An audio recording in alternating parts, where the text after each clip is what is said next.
So, I thought we would start today's conversation about the Philadelphia Eagles secondary by playing a little game that you might recognize from grade school. Let's play a little Two Truths and a Lie, Philadelphia Eagles secondary edition. All right, y'all, here we go.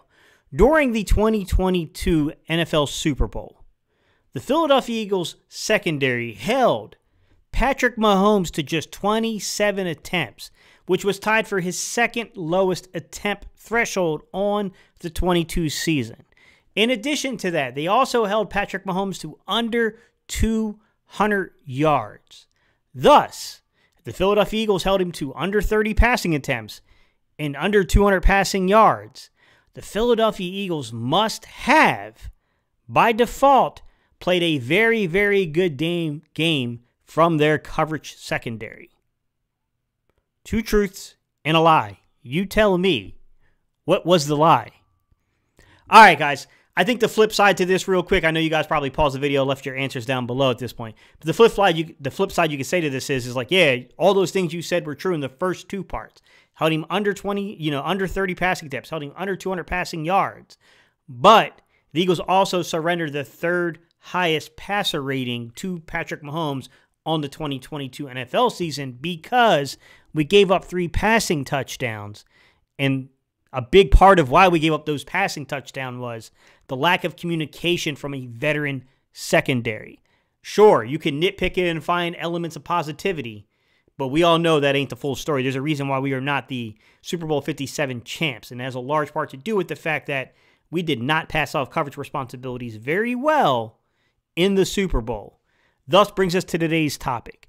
I'm here to talk about that Philadelphia Eagles secondary, and I'm here to talk about a player who has definitely made some waves. He's definitely caught the attention of a lot of us here inside the fan base. We're talking about LSU cornerback Mekhi Garner. All right, y'all, let's get it. What's up, Cerebral Football fans? My name is Steven Hyder. This is Gate City Sports Channel. So I know that was probably a bummer to start this conversation off with, but I got a lot of kind of like little details I want to bring forth to you, and I thought that it'd be a fun way to start it off just to kind of show you that be careful when you see these people out here giving you metrics and measurements that have to deal with advanced analytics without giving you real, meaningful, insightful analysis behind those things. EPA per play, without also including the fact that Jalen Hurts played 105 snaps in the postseason with a 10-plus point lead. The Philadelphia Eagles had 61 rushing attempts with a 10-plus lead inside the postseason, or put another way, almost an entirety of an NFL game's worth of offensive production from rushing the ball with a 10-plus point lead. Of course, that would affect something like your output in EPA per play. It's a nonsense measurement to try to make the point that some are trying to make on Twitter. With that said, let's jump into today's topic. Let's talk about a guy like Mekhi Garner, who is a very big, long, rangy cornerback coming out of LSU. And he's an interesting guy, man. This is one of the dudes, when you do the underlying analytic study on what they are in terms of their testing performance, he's got to show it on the field, guys. Make no mistake about when I do these profiles. It all has to be realized on the field or this is all for nothing. But with that said, there was one interesting thing I took away when looking at kind of the combine measurements here of this young man. Yes, he's a big dude, 6'2", 212 pounds with a 32.25-inch arm reach, over 10-inch hands, and a 78-inch wingspan. This guy can definitely play on the boundary side and lock up against the bigger, more physical wide receivers in the NFL if the footwork and the knowledge is there to translate to the NFL. I mean, those are always things that can only really be shown with film, guys, and I'm not going to trust that until I can see this guy against NFL wide receivers to break down the film, to be quite honest. However, when I went back and I was looking at something like, what can I bring to the table? Like, what can I talk about today that would be meaningful? I wanted to take a look at, if you went back over the past 5 years and I took the highest graded corners on PFF, and I know that this is an imperfect measurement. Don't get caught up in that, guys. I'm just looking for things that translate in terms of like what we can see from different things. If I took those 43 players over the past 5 years, which tells you 7 guys made it on the list more than once during that span of 5 years, what I ended up finding out was of those 7, 6 of those guys were outside corners. Do you know what attribute they had in common? No matter what you looked at in terms of the testing numbers, the measurements, right? I could find guys that were under 6 foot tall, right? I could find guys that didn't run a 4.45 or below. Those things, there's strong correlations between those, but they're not perfect.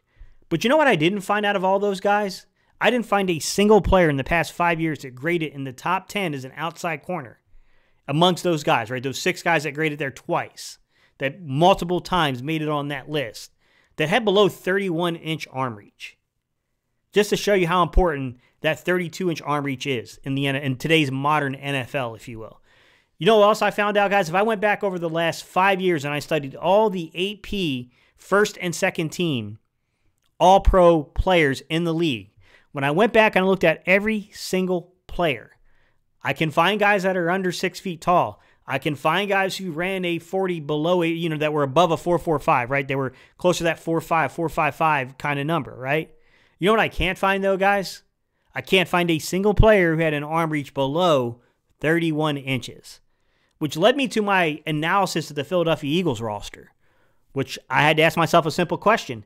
If I go take a look at the Philadelphia Eagles roster, can I find a single player at the outside corner spot that has an arm measurement below 31 inches? And the answer is one player.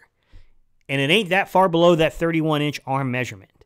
That player happens to be University of Clemson's own Mario Goodrich at 30.63-inch arm reach, which is why a lot of you guys said, Gate, I really think he's a great fit here for the scheme in Philadelphia. But I do wonder if he wouldn't translate better either as a safety or actually down inside as a nickel corner. To be fair, guys, I don't know how they're going to play him. I will say that during his college career, I think he was a little bit more of a boundary corner than anything. But we can see that you go look at James Bradberry, Darius Slay, Greedy Williams, Kelee Ringo, Josh Jobe, Eli Ricks, Mekhi Garner, all those dudes, every single one of those players I just named for you, they all have arm reaches above 31 inches. Now, they have different lateral movement drills, right? Things like the 3-cone, things like the short shuttle. They have different 40 times. They have different 10 splits off that 40 time, different 20 splits off that 40 time, different flying 20s off of that 40 time, right? You can find a lot of variance in those numbers. But the one area I cannot find variance in really is honestly the arm reach. Even in Philadelphia, even when we go beyond just the league and how guys are performing with these type of arm reaches, it's interesting, man. It's really interesting that you can find all these different shapes and flavors in terms of the variance, except for that one category, which really speaks to the advancement and how difficult it really is to play cornerback in the NFL. In my opinion, and this is purely subjective opinion here, I think we got to start moving cornerback up there in terms of like the spots that you should be definitely drafting high in the draft. I'm not saying you got to take top 16 picks and pick corners, but I definitely think you cannot be playing around and messing around past day 2 very often on the cornerback position. I know you can say, Steve, they just did that. They traded back up early into day 3 to go get Kelee Ringo, man. You're not making me feel comfortable right now. I hear what you're saying, but I'm just saying, like, generally speaking, I think this is a position to where athleticism translates more than any other spot. The length that you can play with as a player translates more than a lot of other positions, right? I mean, there's a lot of nuanced arguments to make about a lot of different position groups, but this one in particular, I feel like the outliers are going to be far fewer, to be quite honest, than what you'll find at other position groups. So with that said, I look at a guy like, Mekhi Garner, and I see those testing numbers that he threw up, and I walked away and I said to myself, like, hey, this is a guy that can really play football at a high level if you can get him out there and the IQ matches up with the physical ability. He put up a 4.55 40, which you might say, like, Steve, that's really not a great 40 time. But just listen to the splits and the athletic, measurements, the explosive stuff here. He had a 1.51 10 split. Guys, that is a really, really good 10 split. That 10 split is better than Darius Slay's. Okay? He had a 38-inch vertical. Really good athleticism here, guys. And 128-inch broad jump. So let's take a look at those explosive traits again, right? A 1.51 10 split, a 38-inch vertical, and a 128-inch broad jump. There's some underlying athleticism to this player here. There's no doubt about that. Now let me give you the lateral movement drills. He had a 4.29 short shuttle, what they call, normally you hear it referred to as the 5.10 5 shuttle. What I'll say here about that, about the 20-yard shuttle or the short shuttle, the 5.10 5 shuttle, is that, to me, you really want to see something that's closer to a 4.2 or below that tells you guys got really, really good footwork. But it's not uncommon to find guys kind of in the mid 4.2s to the high 4.2s. It just shows you they need a little bit of footwork normally. Normally, you're taking too many steps if you're not getting the exact number you want on that short shuttle. Jason Kelsey's got a great, little segment on offensive linemen and the importance of that drill and like how he can just look at that drill and tell about their footwork right away. Also, he had a 6.94 3-cone. Once again, this is a lateral movement drill, but what I think what the 3-cone does more than any other drill is it gives you an idea about the fluidity of the hips of the player. This young man has a little bit more fluidity in the hips than what you would expect. I mean, he's a sub 7-second 3-cone drill performer, which is pretty good, man. I mean, anything under 7-1, I think in the NFL, there's been some exceptions who have beat that, have been above a 7-1 and did pretty good. But if you're below a 7-1, normally, okay, this guy could probably play in the NFL. And then anything under 7 seconds, you normally don't say like, okay, a little stiff-hipped. Normally, it's a pretty good indicator the guy's got a little bit more fluidity in his hips. Now, sometimes you'll see a guy that has no underlying physical reason to why there would be a lack of fluidity in the hips, but there could be a technique issue to why they might struggle to flip their hips correctly. But it's not like an underlying athleticism thing. Mekhi Garner, this is one I think you should watch, guys, in camp. He's an interesting one. Big frame dude. It's going to be tough to get on this roster. Somebody's got to not perform. Someone has to not perform, guys. Greedy Williams, you know, you got Kelee Ringo. Greedy Williams is an NFL guy who's played actual snaps. You know, Kelee Ringo is a 4th-round pick from this year's draft class. Those two would probably be your front runners to be the main outside backups at cornerback, assuming they're going to carry 6. So 2 in the nickel spot, your starter and your backup nickel, and then 4 corners, your 2 starters and your 2 outside corners, making 6 in total. One would assume. Assumption's a big word here. With that said, I won't sit here and tell you that Greedy Williams' spot is 100% guaranteed. He should win it. He's a veteran guy and he's very athletic.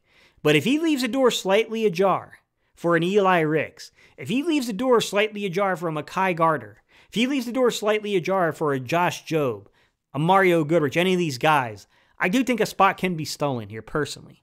All right, y'all, leave your comments down below. Let me know what you think about Mekhi Garner. Like I said, cornerback out of LSU. Interesting guy. This is a dude that, you know, obviously I think the fight to get on the roster is going to be quite extreme. But just leave the door a little bit open, and I'd be interested to see how some of this stuff shakes out at this cornerback position group, to be honest. All right, y'all, I appreciate y'all's time and attention, and I'll see you guys on the next video.